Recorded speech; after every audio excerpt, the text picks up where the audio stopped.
Selam алейкум, хайырлы акшамлар, сайгылы АТР телеканалының телесерджилері Prime программасына сейретесіңіз.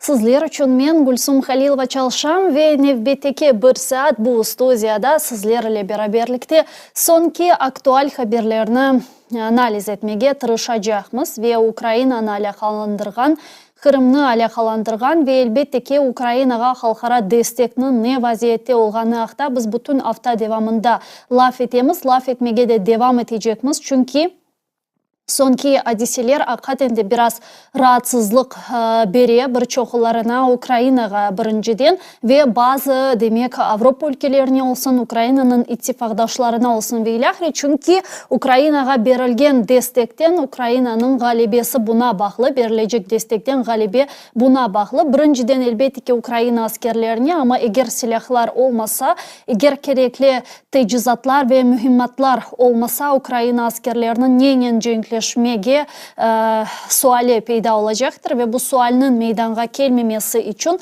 tezden çözülmesi için şimdi Ukraina kuvvetleri, Ukraina ittifakdaşları büyük çaba sarf ettiler ve elinden gelgenini yapmağa tırışalar. Çünkü bilgenizge göre Amerika Birleşken Devletleri'nde şimdi prezident seçimleri planlaştırılmakta ve bu prezident seçimlerinde hangi bir cumhurbaşkanının kazanacağı da muamma belli değil ve buna bağlı olarak Ukrayna'ya destekinin ne seviyede ve ne derecede olacağı da sualler doğru saygılar arkadaşlar. İşte bu meselelerinin biz yayınımızga koşulacak musafirlerden laf edecekmiz ama en baştan ben her daim yayınlarımını Kırım Tatar tilinde başlayayım. Ne için? Çünkü biz Kırım Tatar telekanalımız ve daima sizlerini öz ana tilimizde selamlamaktan memnunum ve ana tilimizde daha bir kere kaydetmege isteyim ki bizim YouTube sayfamızga abone olmağa unutmanız. Ne kadar çok insan bizim sayfamızga abone olsa, ne kadar çok insan bizle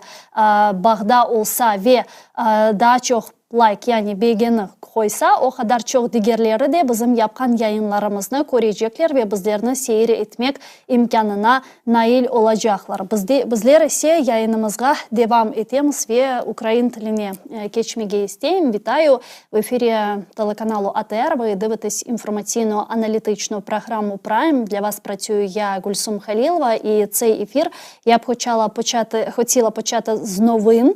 Спікер Палати представників Майк Джонсон у спілкуванні з сенаторами-республіканцями у середу сказав, що Палата підготує свій проект для підтримки України, але в суттєво інакшому вигляді, аніж вже схвалений Сенатом. Водночас він додав, що те, про що врешті домовиться Палата представників, може виглядати не так, як проект, ухвалений Сенатом. За словами сенаторів, які були на обговоренні, Джонсон сказав, що проект Палати представників може пропонувати підтримку у вигляді кредиту або ленд-лізу з міркувань захисту інтересів американських платників податків.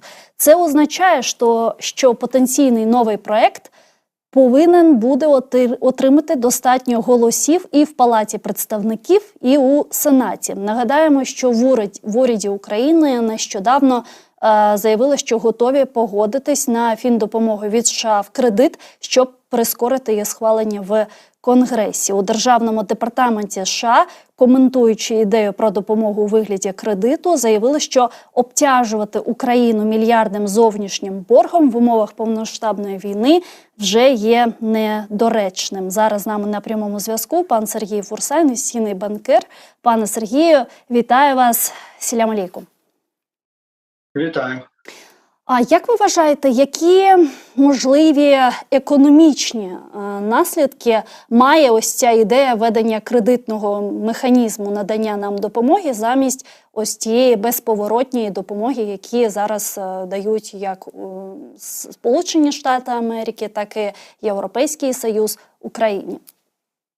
Ну, перший наслідок, що якщо підуть по цьому варіанту Джонсона, то вони ще будуть по цьому колу ходити до вересня. Так. Тому що зараз, коли є проголосована історія Сенату, їх треба просто проголосувати в Палаті представників, і процес запускається. Варіант Джонсона, він дуже довгий, він затягує процес, і це найбільша проблема.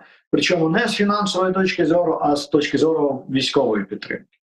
Стосовно того, якщо б сьогодні, от прямо сьогодні виявилося, що можна проголосувати обидвими палатами, відписати Байдена варіант, там де є кредит, а не грантова допомога. Ну, насправді це мало б що змінило. Тут треба просто розуміти, про який тип кредиту говорять. Так. Останній, ну, по-перше, ми не знаємо, до речі, точно, що там Джонсон буде. Але можна здогадуватись про два варіанти. І ці два варіанти нам, власне, підходять. Особисто Трамп, колись виступаючи, судячи з усього, просто так, з чистого листа видумав варіант, коли Україна отримає не грантові кошти, а кредит там на 100 років, які не треба повертати і так далі, і так далі. Для нас це той самий грант неважливо, не принципово. Другий варіант, який закладається, це кредит під заставу російських активів, тобто заморожені. Це те, що зараз просуває Британія. Власне, це так само не обтяжить Україну жодним чином. Тому просто це питання, якщо такий варіант нам підходить, де підходить нам такий варіант? Да? Чи це ми за цього? Ми за, якби це було ухвалено прямо зараз. А так все ж таки надія є, що базовий варіант буде це змусити Джонсона винести на голосування варіант, який вже проголосував Сенат. Якщо це вдасться зробити, там зараз петиція, поки за неї голосують тільки демократи, але якщо знайдеться 10 республіканців, які її підпишуть, то це піде в зал, буде проголосовано, і ми отримаємо в тій формі, в якій проголосовано зараз. От час – це найважливіше насправді. Не питання там кредит чи не кредит, бо цей кредит нас сильно не обтяжить. Тобто правильно я розумію, що довгостроково це не має таких прям серйозних наслідків для України з точки зору економіки? З точки зору економіки ні, немає. Формально, ну тобто ми не знаємо в якій формі. Якщо перша форма – це кредит там на 100 років або на 200, по яким ви не платите відсотки. Це додасться до нашого державного боргу і буде впливати на, наприклад, оцінку рейтингових агентств. Але це буде так, помірно впливати, бо всі будуть розуміти суть цього кредиту, що його треба записувати кудись в інший бік. Якщо це буде під заставу російських активів по варіанту, по якому це придумали британці, і яке саме підхоплюють зараз американці, то воно, в принципі, не буде лягати на наш державний борг, і тоді жодного впливу не буде мати. А ця ідея британців, вона вже імплементується, чи це просто зараз теорія? Це просто теорія, просто британці вперше сказали про неї вголос на такому рівні і заявили, що навіть якщо загальний G7 не погодиться на це, бо ми знаємо позицію Європейського Союзу, то британці готові перші імплементувати цей механізм. Тому це вже трошки більше, ніж просто заява, бо вони сказали, що готові йти по цьому напрямку. Але поки що кроків не було. Ну, окрім заяви. І заява є першим кроком, да? Але подальших кроків не було. І плюс, насправді, ключове питання, ну не ключове, але важливе питання, ми не знаємо, скільки грошей саме контролюють британці. Так, я це хотіла зараз запитати. Чи ми знаємо, яка це сума активів Російської Федерації зараз, яка контролюється Британією? Ні, не знаємо. Це парадокс цієї ситуації, що є начебто 300 мільярдів заморожених, але ніхто ніколи ще не показав нікому табличку, що ці 300 мільярдів, де і як вони зберігаються. Це парадокс, це дивно, але тим не менше, тому що це найпрозоріший ринок, і там начебто все має бути прозоро і зрозуміло. Але чому цієї таблички немає, і тому от є такі різні варіанти, причому навіть такі поважні економісти з Лондона кажуть, ну або 5, або 25. Пане Сергію, а як ви вважаєте, в чому тоді проблема? Чому так повільно приймаються рішення щодо фінансової підтримки України? Це лише, наприклад, якщо казати про Сполучені Штати Америки, вони зараз кажуть про безпеку платників податків, американців, чи це дійсно істинна причина, або є ще інші якісь політичні причини, про які ми не знаємо або знаємо? Ну, дивіться, по-перше, рішення приймаються скрізь швидко, крім Сполучених Штатів. Треба зазначити, що нема такого, що взагалі немає підтримки, і там все затягується. Ні, причому Європа збільшує рівень підтримки. І інші країни G7 так само. По Сполученим Штатам це їх внутрішня політична криза, яка обумовлена передвиборчим періодом, де вони, власне, взялися за цю тему і самі заплуталися. От реально там вони в Вашингтоні всі заплуталися, намагаючись один одного шантажувати допомогою України. І в результаті ми отримали таку ситуацію, що поки вони там не розплутаються самі, А це важко зробити, бо треба, щоб всі зберігли обличчя. А там же всі дуже поважні дядьки і тьоті на капіталістському пагорбі, вони не можуть отак взяти і визнати, що вони лажанули. І тому такий бардак насправді з американською допомогою. Причому, знову ж таки, фінансова складова не така критична, бо навіть якщо американці зараз в цьому році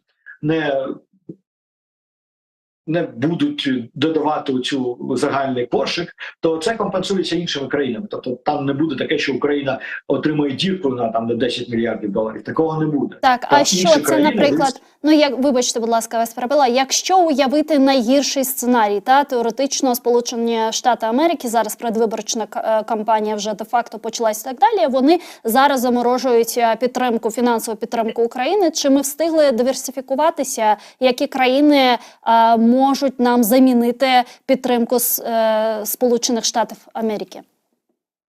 Тут не про диверсифікацію мова, а тут мова про те, хто ще може заповнити цю нішу. Так. Тому що воно і так буде диверсифіковано. Додаткові гроші ми очікуємо від Японії, від Канади і від Європейського Союзу. Насправді ж у нас є програма МВФ.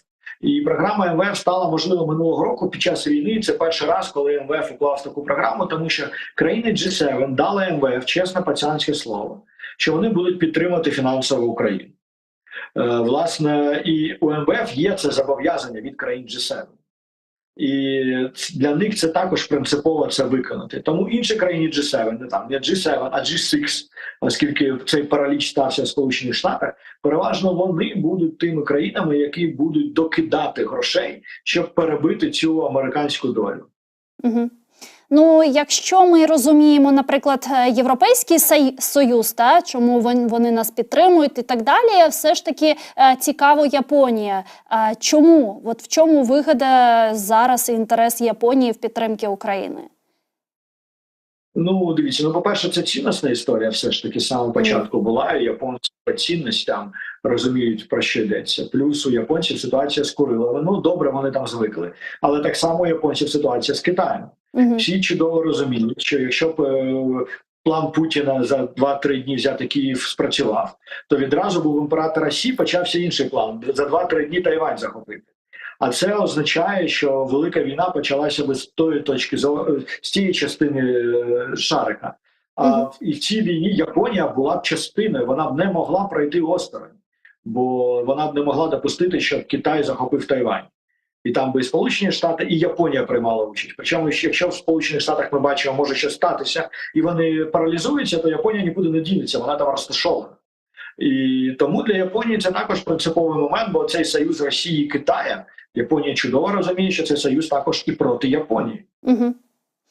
І ще хотіла поговорити з вами про предвиборчу кампанію в Америці і про можливу перемогу республіканця Дональда Трампа, бо вже сьогодні з'явилися новини про те, що чинний президент США Джо Байден має незначну перевагу в 1% над своїм ймовірним опонентом на виборах Дональдом Трампом. Близько 39 зареєстрованих виборців сказали, що проголосували б за демократа Байдена, якби вибори відбулися сьогодні. Ще 38 респондентів обрали б республіканця Дональда Трампа. Опитування також показало, що багато виборців не визначились з вибором. 11% заявили, що голосуватимуть за інших кандидатів. У січні дані опитування показували значну перевагу Трампа над Байденом. Це 40 проти, 34 за. У лютому чинний глава Білого дому скоротив це відставання на 37% проти 34%. І дійсно сьогодні ми бачимо, що Дональд Трамп має реальні шанси повернутися до Білого дому. Чи є у вас побоювання, що після повернення Дональда Трампа ця підтримка, про яку ми саме говорили, вона стане ще менше, тому що якщо дивитись на це заяви, які нещодавно зробив Віктор Орбан, який заявив, що кандидат президент США Трамп має досить детальні плани завершення війни в Україні, а саме не дасть жодної копійки Києву для захисту від російських агресорів. Це Орбан говорить, а у той же час інший друг Трампа Борис Джонсон, І консерватори британські зараз дуже активно лобіюють український інтерес серед республіканської партії. Вони кажуть протилежне. Тому тут насправді питання, що, знаєте, як в тому анекдоті, вам подобається Бітлз? Ні. А ви чули? Да ні, мені Рабінович наспівав. Тут, коли ми говоримо про Орбана, це десь приблизно та сама історія. Довіряти його інтерпретації цієї розмови не обов'язково. Але да, Трамп – це ризик, величезний ризик, бо Трамп – це хаос. Трамп – це реальне руйнування інститутів. І це ризик як для України, бо його поведінка не передбачувана. Так само, як і для Сполучених Штатів, і для всього вільного світу. Тому, звичайно, хотілося б, щоб цього ризика не сталося. Да? Але поки у нас ситуація 50/50, або Трамп, або Байден, і це буде з нами насправді до кінця листопада, враховуючи дуже специфічну виборчу систему в Сполучених Штатах. І щоб там опитування не показували, ми будемо в цій невизначеності до ранку голосування. Тільки на наступний ранок після голосування ми зрозуміємо, хто ж переміг. Так. А поки що, да, це невизначеність буде, і да, для України це ризик, як і для всього вільного світу. А як ви вважаєте, що мав на увазі Дональд Трамп, коли він сказав, що він здатний за 24 години припинити цю війну? Це що? Це стіл переговорів, про які зараз дуже багато представників західного істеблішменту кажуть? Дивіться, Трамп – самозакоханий нарцис, який до цього ще й популіст. Він може казати все, що завгодно, якщо він думає, що це заходить, і якщо він думає, що він при цьому добре виглядає. Тому що він мав на увазі, а чорт його знає, я думаю, сам Трамп не знає, що він мав на увазі. Дякую. Очень точний ответ.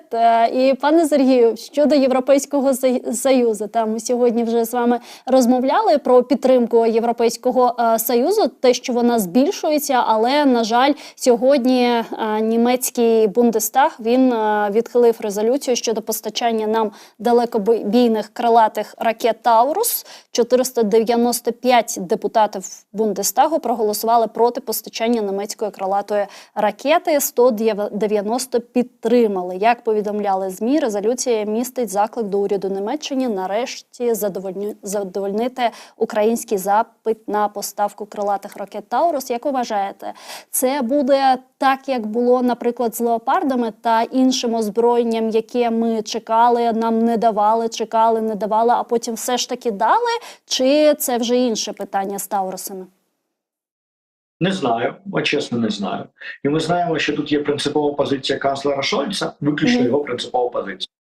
І вона побудована на тому, що він насправді ж нещодавно розбовтав воєнну тайну, коли сказав, що британські спеціалісти допомагають українцям ручками тут в Україні програмувати ракети, які летять потім в Крим. І він каже, що він не хоче, щоб німці цим саме займалися з Таурусом. І це його досить жорстка позиція, бо він не розуміє, він не хоче. Да? У німців дуже-дуже багато фантомних болей, травм ще після Другої світової, і це відголосок цієї травми. Ми маємо це розуміти. Бо коли ми дуже часто нападаємо на Шольца, ми забуваємо, що він зараз останні 3-4 місяці до включення Макрона, останнього включення, був лідером з підтримки України. Вони очолили цю коаліцію в Європейському Союзу, що забезпечила і євроінтеграцію, і забезпечила збільшення фінансової допомоги, і забезпечила збільшення військової допомоги. Тобто це німці зробили дуже багато, але не дали Таурус. І іноді в українському просторі відчуваються німці зрадники. Стоп, німці зробили дуже-дуже багато. І зараз є лідерами коаліції підтримки України. Просто у Шольца є страх через Таурус. В тому числі тому, що Таурус якраз такий тип ракет, який може зруйнувати опори Кримського мосту. І він розуміє, що це важливо для Росії, для Путіна з психологічної точки зору, насправді, а не особливо не з військової, ми це маємо розуміти. І тому він боїться долучитися до цього, при тому, що до цього мають бути залучені ще німецькі офіцери, які будуть в Україні це фізично робити. В нього є такий страх, ми маємо це прийняти і не забувати, як сильно зараз Німеччина допомагає по всім іншим напрямкам. Це що, знову ось це побоювання щодо ядерної зброї, про яку нещодавно ще сказав Путін в своєму інтерв'ю? Дивіться, це комплексна історія. Це і травма оця Другої світової, бо це означає, що німці будуть воювати. А якщо ми кажемо про Францію, чи не відчуваєте ви те, що зараз якраз Еммануель Макрон і Франція хочуть взяти ось це лідерство, яке було у Німеччині ще 2-3 тижні тому? Да, відчуваю. Конкуренція Макрона і Шольца мені подобається. Ну, тобто Макрон з самого початку свого президентства намагався стати новою Ангелою Меркель в Європі, тобто лідером Європейського Союзу. В нього це не дуже вдалося, але він продовжує це робити, і ми бачимо, робить зараз. Так, все дійшло до того, що навіть Марін Ле Пен вже... Так, я про це хотіла сказати. Там навіть Марін Ле Пен, яка вважалась і вважається подругою Владимира Путіна, та вона зараз сказала про те, що розкритикувала цю війну, розкритикувала Росію, яка почала цю війну, і просто це мене дуже шокувало. Да, це було дуже дивно, але це також відображає цю зміну парадигми, до якої долучився і Шольц спочатку, а потім і Макрон. Вони зсунули це в такий радикальний бік, що навіть і всі Ле Пен, вони також посунулись. Да? Ле Пен зараз не буде закликати до введення військ НАТО в Україні, але вона вже не може бути на стороні Путіна, тому що весь мейнстрім перейшов в іншу сторону. І це нам дуже-дуже допомагає. І ця конкуренція зараз між Німеччиною і Францією в Європейському Союзі, яка завжди існує за лідерство. Оця конкуренція зараз не між тим, хто перший подзвонить Путіну і домовиться, а між тим, хто більше допоможе Україні завдати поразки Росії. І це дуже класно насправді. А як ця підтримка, ця допомога може трансформуватись? Вона буде діяти ось в такому вигляді, яка є сьогодні, та це фінансова, політична, військово-технічна допомога та інше? Чи це можуть бути ще більш якісь радикальніші дії, радикальніша підтримка, можливо, відправка сухопутних військ до України, про які казав нещодавно Макрон? Ну, я б не говорив зараз про війська. Я де бачу зараз можливість збільшення радикалізації, це по вступу України в НАТО. Бо Макрон зараз очолив коаліцію країн НАТО, які намагаються просунути як швидше інтеграцію України в НАТО. І це дуже важливо для нас, особливо враховуючи, що як би не закінчилася війна, на певному етапі буде якесь зупинення вогню, і в той момент головне отримати гарантії безпеки, що це не повториться. І єдиною по-справжньому надійною гарантією безпеки 100% було б членство в НАТО. І я думаю, що там зараз іде фокус основної боротьби, де поки що опирається Вашингтон. І от там ми потребуємо і посилення цієї, і ми бачимо, що в тому напрямку Макрон якраз зараз і працює, сформувавши коаліцію там країн Балтії, Польща, інших друзів України, які більше ненавидять Путіна, да, ніж інші члени НАТО. Тому от тут би я очікував, тут я сподіваюся на позитивні результати. Отут буде основний фокус саме по збільшенню підтримки. А чи можливо, що до завершення цієї війни та перемоги України нас запросять НАТО? Ну, по-перше, що таке завершення війни, ми ж будемо по-філософськи говорити. Тому чи можливе, ну, бачимо, ймовірність зараз невисока. Чи може це статися в моменті X зупинення вогню X+1 Україна входить в НАТО? Оце для нас найбажаніший сценарій, насправді, бо це буде тією самою гарантією безпеки. Чи зараз це базовий сценарій? Ні, зараз це не базовий сценарій. А припинення вогню – це збереження статусу кво, наприклад? Що мається на увазі? Тобто припинення вогню на цих кордонах, на які зараз окупувала Росія? Чи припинення вогню – це встановлення територіальної цілісності України? Що це може? Ну, дивіться, чи віримо ми в те, що ми зможемо військовою силою вийти на кордони 91-го року? Особисто я, насправді, можу скажу крамольну річ, найближчим часом не вірю в це. Ну, думаю, це залежить від допомоги все ж таки, західних партнерів. Можливо, це залежить від допомоги, але чи вірю я в такий рівень допомоги, який зможе організувати нам таку експансію? Я, чесно, не вірю.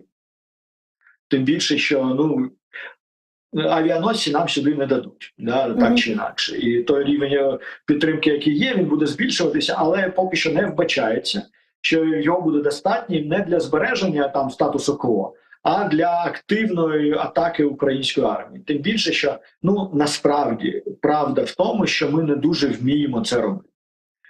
Тому я думаю, що це буде перше припинення вогню, про яке ми зараз говоримо, буде по тим кордонам, на яких буде в той момент проходити лінія фронту, і це не буде повторювати кордони 91-го року.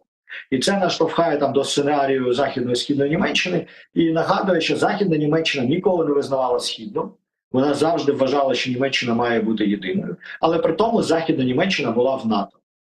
І оцей сценарій, коли Україна, де б не пройшли кордони в той момент, коли буде припинення вогню, та підконтрольна територія України, яка є, входить в НАТО, оце для нас зараз насправді найбажаніший сценарій, який може якраз забезпечити теоретично та активність Франції, яку проявляє Макрон. Ну, з іншого боку, в нас же був такий досвід.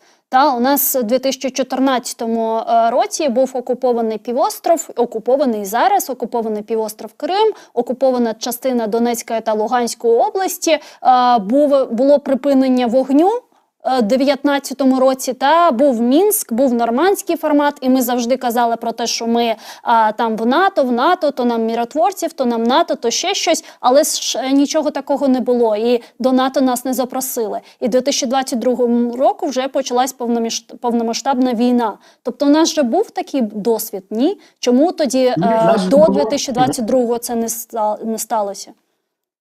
В нас не було такого досвіду, бо не було вступу в НАТО. Не було, так його і зараз немає. Так ми ж говоримо про що? Про те, що гарантії безпеки єдині для України можливі. Це саме вступ в НАТО. Всі інші гарантії безпеки так чи інакше будуть неповноцінними. І вірити в них, сподіватися, що це точно зупинить Росію від подальшого ескалації, що вона передохне через 2-3 роки знов почне наступ, ми не зможемо. Тобто, якщо підконтрольна Україні територія буде в НАТО, то вона вже не наважиться ще раз напасти? Звісно, так. Да. Угу. Ну, зараз розумію, але все ж таки мені здається, що прийняття України до НАТО – це більш політичне питання. І якщо з країни НАТО не побачать в цьому політичної вигоди, то мені здається, що зараз це виглядає не дуже можливим. Ну, зараз це виглядає не дуже можливим. Але ще півроку тому було б дивним бачити новини, де Макрон і коаліція країн певних НАТО просувають цю тезу, що треба якомога швидше прийняти Україну в НАТО. Це відбулося. І тому я й кажу, що зараз, якщо ми говоримо про зміну, де ми ще можемо очікувати зміну, і де ми будемо сподіватися на зміни, то якраз в питанні членства в Україні в НАТО. І да, поки що Вашингтон опирається. Це все залежить від позиції Сполучених Штатів. Ми маємо це розуміти. А що далі, пане Сергію? А ось тут ми вже з вами так теоретично розмовляємо, що може статися і так далі. І мені цікаво, дійсно, якщо підконтрольна територія України, вона вступить до НАТО, у нас є окуповані території, це окупований півостров Крим, це частина Херсонської області, це частина Донецької, Луганської області, можливо, на той час вже ці території будуть деокуповані, чи, можливо, навіть Крим буде деокупований, але якщо залишиться якісь окуповані території, як ми їх тоді будемо повертати? Чи будемо чекати, поки паде путінський режим в Росії? Да, будемо чекати, поки він впаде по сценарію Західної і Східної Німеччини, насправді. Ну, це ж час.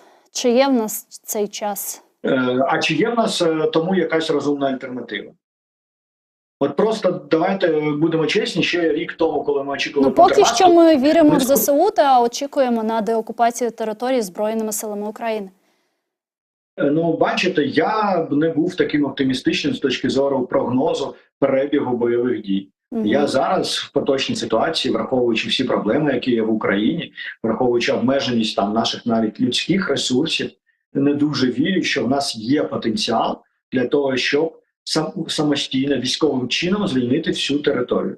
Мені в це важко повірити, враховуючи, як добре росіяни вміють все ж таки воювати, як добре вони вміють все ж таки оборонятися, і враховуючи, що у нас не буде ніколи найближчим часом, принаймні я не бачу такого потенційної такої переваги над росіянами, яка б домогла здійснити в такого масштабу атакувальні дії. Якщо ситуація зміниться, я буду тільки радий. Але наразі я не можу такого прогнозувати, я не бачу такої перспективи. А пане Сергію, і Останнє запитання щодо Росії, ресурсів Росії. Наскільки, на вашу думку, її може вистачити? Не лише з військової точки зору, та і з економічної теж? Все ж таки санкції є? Чи вони діють на Росію, на економіку Росії? Наскільки її може вистачити? Ні, дивіться, санкції діють і санкції продовжують підточувати російську економіку. Просто не буде такої точки, коли бах, і Росія розвалиться. Росія насправді цього року має менше ресурсів, ніж минулого. В них проблеми з фінансуванням. Вони витрачають гроші, яких в них вже немає, по факту. Але подивіться на ситуацію з Іраном. Країна стала набагато більш біднішою, і, звісно, ресурсів в неї стало набагато менше, можливостей вести бойові дії, в тому числі військових. Але країна існує, і країна все ще становить певну військову загрозу для своїх сусідів. Тому насправді Росія буде йти по своєму шляху. Вона деградує, економія ресурсів зменшується, кількість грошей, які Росія може використовувати на війну, зменшується. Це все відбувається, але це дуже поступовий процес. І не буде такої точки, коли цих ресурсів стане нуль. Дякую вам дуже, Чох Сагон, що знайшли час, доєдналися до нашого ефіру та відповіли на наші запитання. Я сподіваюся, що побачимо ще в інших ефірах телеканалу АТР. Чох Сагон, Настеша Кирляр. Дякую. Пане Сергію, Сергій Фурса, інвестиційний банкір, був з нами на прямому зв'язку. А там в Росії заступник голови Радбезу РФ Дмитро Медведєв запропонував так звану російську формулу миру, яка передбачає капітуляцію України, виплату всіх належних компенсацій Росії та ухвалення акту про воз'єднання територій колишньої України з Росією. За словами Медведєва, щоб досягти так званого консенсусу із міжнародною спільнотою, Україна має оголосити про повну беззастережну капітуляцію, провести демілітаризацію, відправити у відставку всі конституційні органи влади та негайно провести вибори до тимчасового парламенту. Аж смішно. Зараз з нами на прямому зв'язку Віктор Бабаренко, експерт ГО Бюро аналізу політики. Пане Вікторе, вітаю вас. Сілям алейкум. Доброго здоров'я. Доброго здоров'я. Я зараз прочитала новину про ідеї російського заступника голови Радбезу Медведєва. Що ви думаєте з приводу їх так званої формули миру? Це своєрідний, як кажуть, Симонянша, до речі, сказала, вона процитувала оцю Остапа Бендера із 12 стільців, наш ответ Чемберлену, що раз Україна висунула свій варіант миру, Російська Федерація висовує абсолютно полярний, і навіть таке, що там і на голову не налазиш, чим тимчасовий парламент, здавайтесь, капітуляція, демілітаризація, денацифікація, цей весь набір. Понятно, що це тільки заяви, це заяви на внутрішній ринок, це заяви для того, щоб якийсь умовний дядя Ваня із Рязані там захлопав в ладоші і закричав «Ура, ура!», це що, класно, от так їх, от так, там, правильно, там. Тобто це коли кажуть, політик каже те, що хоче почути його частина електорату. Тобто це орієнтовно лише на внутрішню аудиторію Росії, правильно? Бо на зовнішній ринок, і на зовнішньому ринку це теж буде, тому що, скажімо, там колишні громадяни Росії, або навіть ті, хто втекли і являються громадянами Росії, але сповідують путінізм, а просто втекли, щоб не попасти на війну в складі так званої армії СВО, то десь розкидано по світу таких людей багато. Зокрема, у мене дані, що 500 тисяч етнічних русських живе тільки в Німеччині. Ви уявляєте? Це наче й не дуже багато на 80-мільйонну країну, але все-таки 500 000 це вже ж багато. І з них, умовно, там хай половина живуть в Німеччині, мають німецькі паспорти, але все одно кажуть, Путін прийди, тут то, що все плохо. То хтось і на зовнішньому ринку цьому буде аплодувати. Але, скажімо так, розумні люди ні в Російській Федерації, вони знають, хто такий Медведєв, і Медведєв ротом каже те, що там соромляться сказати всі решта. І таким чином це розраховано на оцю зазомбовану частину суспільства, на ту частину суспільства, яка є в Російській Федерації і яка якраз є основою, базовим електоратом Путіна. І зараз у них з завтрашнього дня з 15 по 17 будуть вибори, хоча вони вже йдуть. І фактично, а ми навіть вже знаємо результати, пане Вікторе.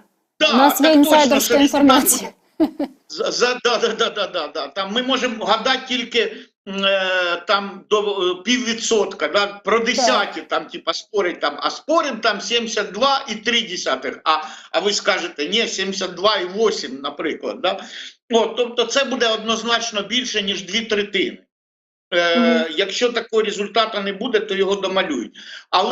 Але їм треба, щоб вже ж була внутрішня впевненість, а внутрішня впевненість буває тільки тоді, коли сусіди зустрічаються, кажуть, ну що, ти ходив, голосував? Да. За кого? Ну, за кого? Звісно, за Владимира Владимировича, а ти теж, ну, давай вип'ємо. Оце, власне, і щоб десь в умовній там Рязані чи Тулі так 3 сусіда чи 3 сослуживця поговорили, треба, щоб їх підігріти, ці їх настрої. І Медведєв абсолютно чітко заганяє шар в цю лузу, тому що бути розумним і голосувати на Росії за Путіна – це дурня. Тобто, але деяка частина розумних голосує. Яка частина? Яка залежна від самого режиму, яка має від цього користь. Да? Це не обов'язково тільки оця владна вертикаль, там, як казав їхній Баклашов, мери, пери і хери. Да? А це і там ті якісь бюджетники, директора шкіл, наприклад, там, чи главврачі лікарів, чи якісь комунальщики, да, там, директор ЖЕКа, який нанімає там 50 таджиків, які там роблять роботу, ну, фактично перебуваючи там ледь не в рабстві. І він залежний від режиму, він кормиться з режиму. То ці всі люди, вони розумні, вони розуміють, що це все, хайп неймовірний, що це все дурня абсолютно, що каже, що це все, треш, але вони йдуть, голосують свідомо, вони голосують за свою ймовірність, за можливість збагачуватись і далі. От тільки ці серед розумних, а інакше бути розумним, там, вчителем, я не знаю, науковцем, доцентом, десь ще що, просто айтішником десь сидіти і голосувати за такий режим, це дурня. Але ж є дядя Ваня із Рязані, який тупий, який ходить, у них до сих пор 30 мільйонів сімей живе в умовах, коли сортир дерев'яний во дворі. Но вони живуть за принципом, що ми тут всі нищие, но гордые, зато деды воевали, и можем, если надо повторить, всем надавати. І це їх може врятувати, врятуватися від цього, це треба з ними зробити, щоб вони пережили щось типу як німці, да? Пережили розпад Рейху, як у німців було в їхньому випадку, розпад імперії, щоб відділилися від них. Таким, що це не допомагає, пане Вікторе, бачите? Це ж не допомагає і Російська імперія, і Радянський Союз, і зараз, якщо уявити Російську Федерацію, нічого не змінюється. Це поки не змінюється. У нас буде вікно можливостей, коли здохне Путін. І коли обов'язково почнеться там якийсь внутрішній треш, будуть воювати башти Кремля одне з одним, з'явиться можливість, наприклад, відділитися тим же ж, у них більше 20 суб'єктів федерації, які мають статус автономних, да? Там Ямало-Ненецький автономний округ, Чукотський автономний округ, або там 5, там взагалі-то 6, але 5 республік Північного Кавказу, мусульманських республік, де корінне населення перевищує там не те, що перевищує, а в рази дуже часто перевищує російське, да, там як в Інгушетії, там русських 4%, 95% це інгуші. Чечня, народи Дагестана, в Татарстані, Башкортостані мусульмани складають більшість, в Чувашії теж, Якутії, там, хоч і не мусульмани, але в Якутії якути в більшості. Таких суб'єктів 11. І якщо вони на Росії піде якийсь кіпіш і нескладуха, вони просто почнуть парад незалежності. І тут, власне, їх можна тоді підтримати, і тоді, щоб Російська Федерація сама розпалася. І тоді вони, переживши оцю трагедію, коли їм надають по зубах, коли вони будуть кричати замість «Діди воювали, якщо треба, повторимо», вони в наступному поколінні, хай покоління пройде, років 20, і коли спитать там, типа, так діди ж воювали, ні, не будемо воювати, хватить, навоювалися. Угу. Ну, це дійсно дуже це дуже цікава тема, тому що ми саме ж ще рік тому, якщо я не помиляюсь, розмовляли про поневолені народи на території Російської Федерації, які можуть почати свій цей національний визвольний рух. І, можливо, Верховна Рада України, пане Вікторе, вас вже почула, бо нещодавно ухвалили рішення щодо інгуського народу та його право на самовизначення, на свою незалежність. Зараз, я так розумію, Верховна Рада України працює над визнанням на право незалежності башкортів, татарів та інших поневолених народів, які переживають на території Російської Федерації. Але все ж таки, ви як людина, яка вивчає цю тему дуже близько, мені цікаво, а чи є зараз передумови до цього?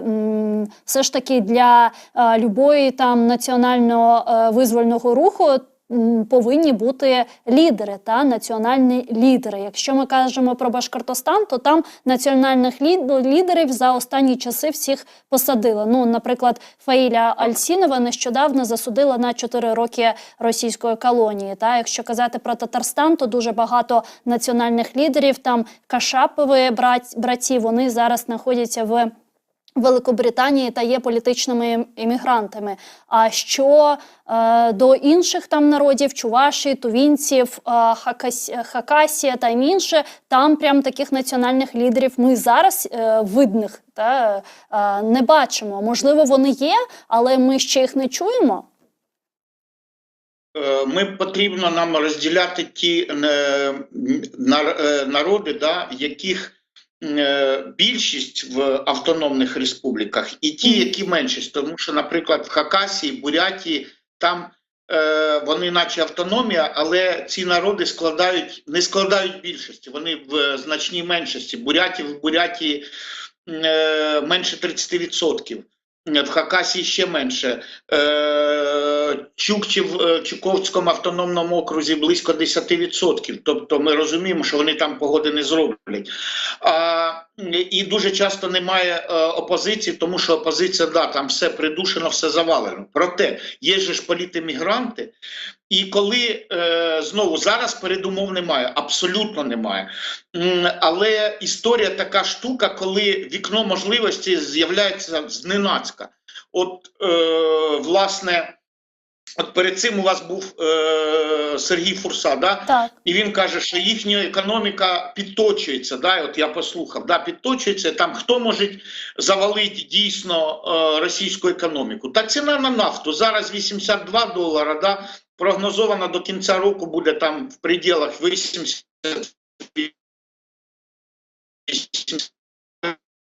І Саудовська Аравія, наприклад, або інші там країни, які теж являються мусульманськими, можуть посадити Путіна на дно дуже легко, збивши ціну, тобто піднявши видобуток нафти, автоматично ціна, якщо впаде нижче $50 то за барель, то, власне, путінський режим посипеться за рік, буквально за рік. І плюс другий варіант, як казав той же Булгаков, киянин, хоча русский шовініст, чоловік не просто смертен, но внезапно смертен. І якщо помирає Путін, з'являється вікно можливостей. Воно з'являється ні звідки. Я згадую з історії, коли Ленін, який Владимир Ілліч, до путінського уособлення сатани, коли він казав своїм соратникам, що, мабуть, ми не доживемо до революції. А потім вийшла Перша світова війна, царський режим посипався, і Ленін прийшов до влади, а за 3 роки перед цим він казав, що не відбудеться революція за його життя. Так само і ми. Ми думаємо, передумов зараз нема, але я ще раз кажу, падіння російської економіки або смерть Путіна, і вікно можливості з'являється. І тут же ж повертаються політемігранти, і вони можуть підняти якусь бучу. Але мало того, сепаратистами може бути той же ж Кадиров. Наприклад, приходить Патрушев, який не дуже його любить. І Кадиров просто відділяє Чечню, щоб його не вальнули одна з башен Кремля. Тому що в якійсь його люблять, а в якійсь не люблять. Так і його народ просто повалить в такому разі.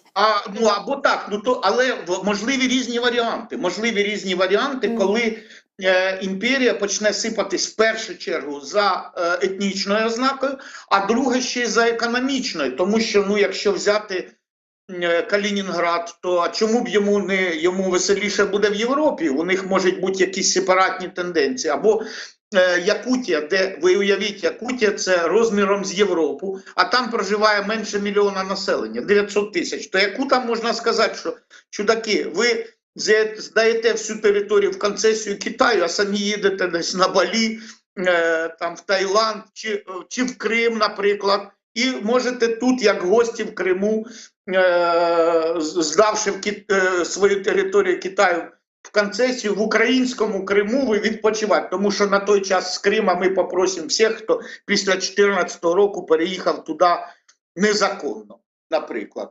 Так, тобто, на вашу думку, це може статися як раптом, так і, наприклад, через роки. Раптом, так. Раптом. От саме раптом. От вчора не було передумов, а сьогодні з'явилося.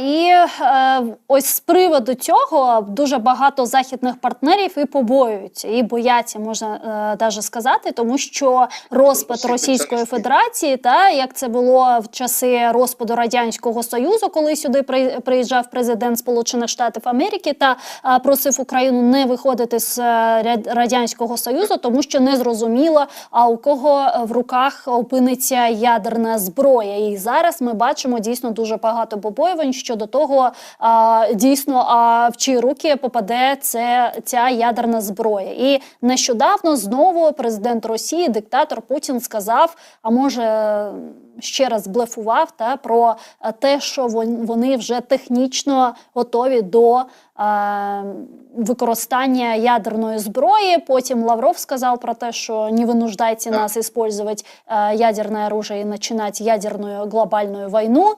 Процитувала його, він так і сказав. І сьогодні глава МАГАТЕ Рафаель Гроссі сказав, що не очікує нині застосування ядерної зброї попри погрози російського диктатора Володимира Путіна. Цитую, я не думаю, що нині ми бачимо умови для застосування цієї зброї, якщо ми маємо на увазі війну в Україні. Як ви вважаєте, це дійсно блеф?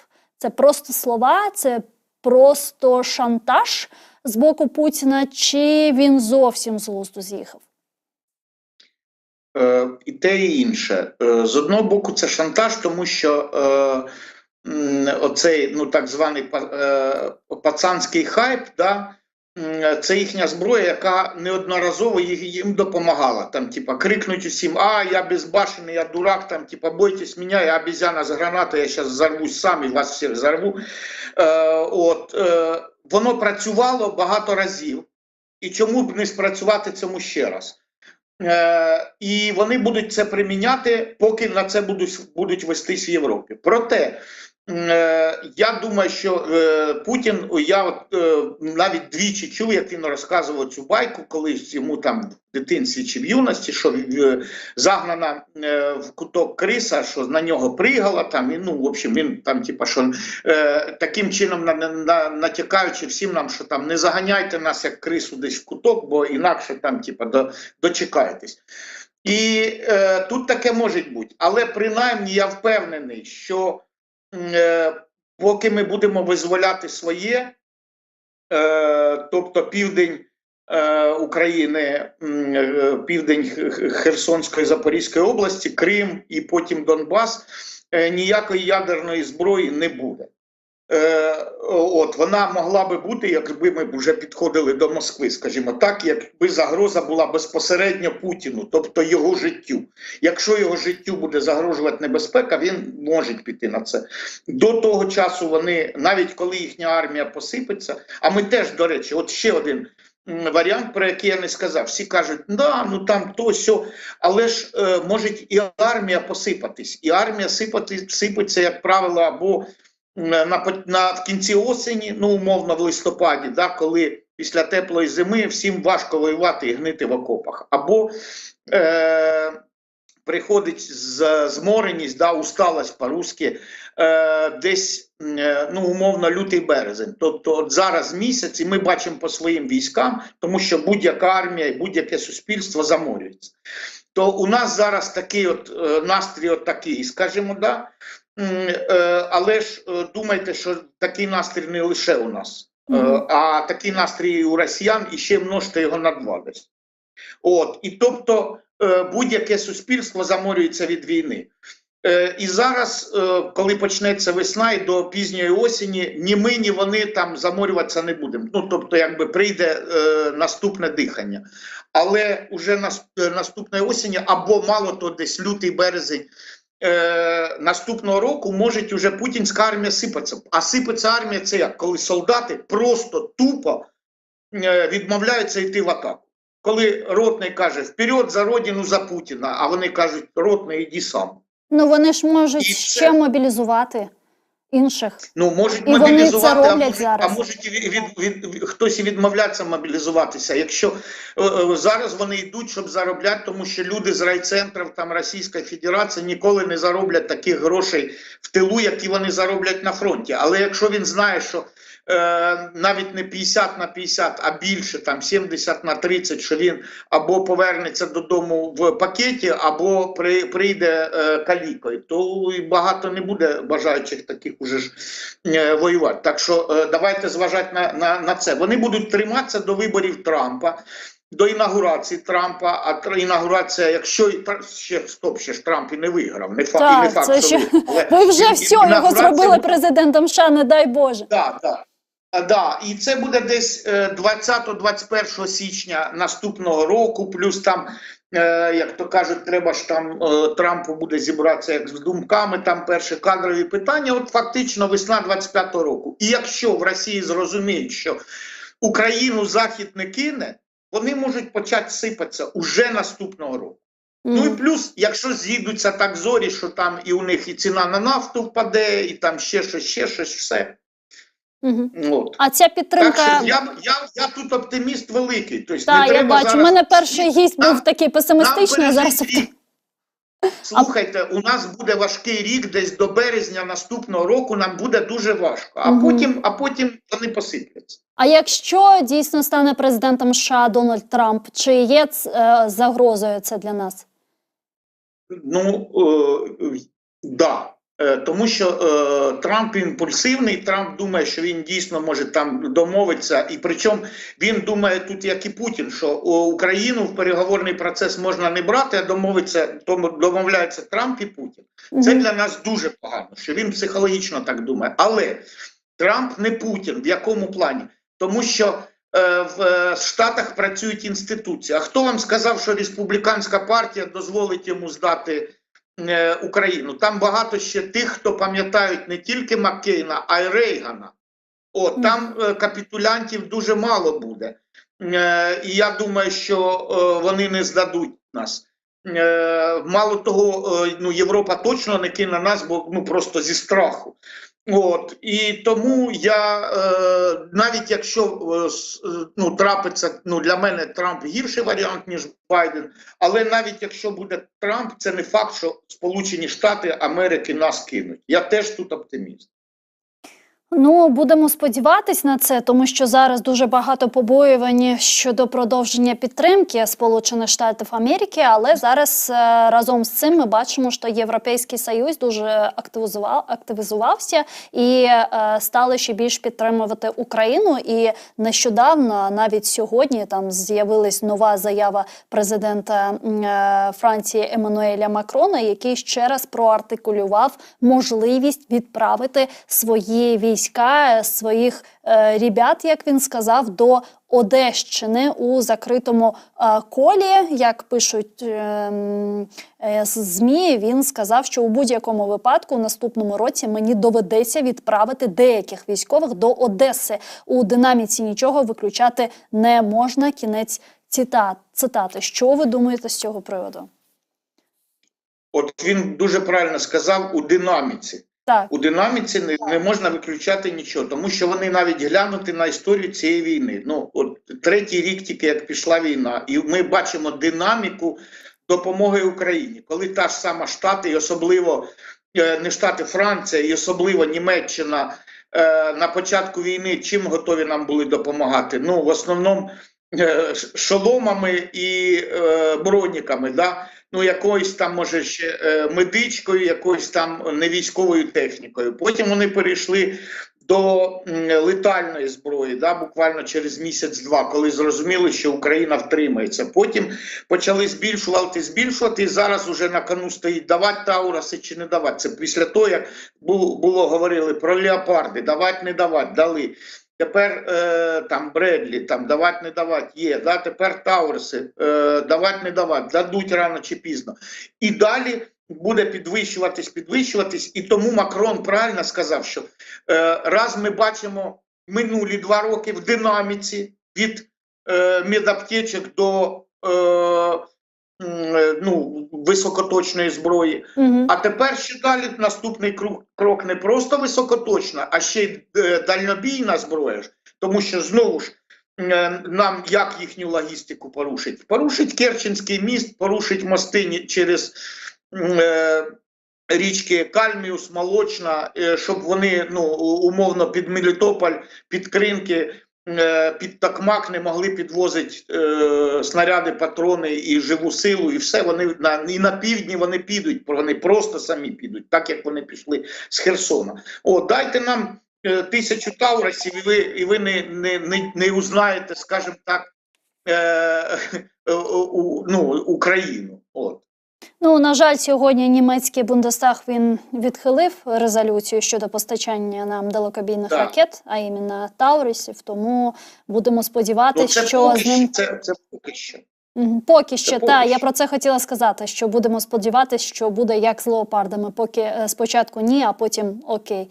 Дякую вам дуже, пане Вікторе. Чохсагну, що знайшли час та доєдналися до нашого ефіру. До зустрічі в наступних ефірах телеканалу АТР. Віктор Бабиренко був з нами на прямому зв'язку, експерт ГО Бюро аналізу політики. А я вже повинна попрощатися з вами. Дякую, що були з нами. Не забувайте підписуватися на наш YouTube-канал та ставити лайки. Це дуже важливо для нас та для розвитку нашого телеканалу, щоб ще більше людей бачили наші ефіри, бачили інформаційно-аналітичні програми Прайм, а також інформаційні програми Zaman, Будьте Сатер, Saygılar arkadaşlar. Biz ise Uçda Hamıskala yayınımızın yekunlen mesnevi sizlerle beraberlikte bugün çeşit türlü musafirlerinin Ukraynaga berilgen desteknin seviyesi hakkında laf ettik. Da Tunev'in Milli Meclis Reisimiz Rifat Agachubaraev'nin beraberlikte biz Rusiya topraqları içerisinde bulungan farklı özlerinin aklarını ve akıbetini tayinlemege akı olgan halklarının vaziyetlері hakkında laf etken edik ve bugün de yayınımızga koşulgan ekspertlerinin degenine göre bu katende bularının olmasının ihtimali mevcut. Çünkü alda Rusya çerçevesinde çok sayıda özlerinin demek aklarını aleda bu günge kadar yerine getirip olamagan ve Rusya'nın böyle kulları olarak kalmağa devam etken halklar ve milletler mevcutlar. Olarga ne kadar Rusya sanki dersin sözde muhtariyetler, sözde cumhuriyetler ve sözde aklar berse de bunun hakikatte yani de facto hiçbir manası olmaganını bugün göremiz ve Rusya dağılganı vakit ve Ukrayna zafer kazangan Rusya mağlubiyetke uğragany vakit bu halklarının müstakillik paradı olabilir dep aytты ekspertimiz. Aynı Sovetler zamanında, Sovetler dağılganda müstakillik paradı olgany gibi şimdi de Rusya'nın dağılığının böyle bir hadiseler olabilir. Ama alda bularının olması için Ukrayna silahlı kuvvetlerinin CBD bu cenkni ve галибені қазанмасы керек ве тамамы иле озының территориаль бүтінлігіні Украина ғайрыдан тіклемелі. Ве бұның үшін се бүгін әркес журналистлер, саясетчілер, дипломатлар ве аскерлер елінден келгенже ершейіні япалыр. Сайғылар arkadaşlar, yarın ATR телеканалының yayınında көрішмек üzere. Мен ise sizlerden sağlıklaşmak mecburiyetindeyim деп айта режиссеріміз. O себептен көрішмек üzere.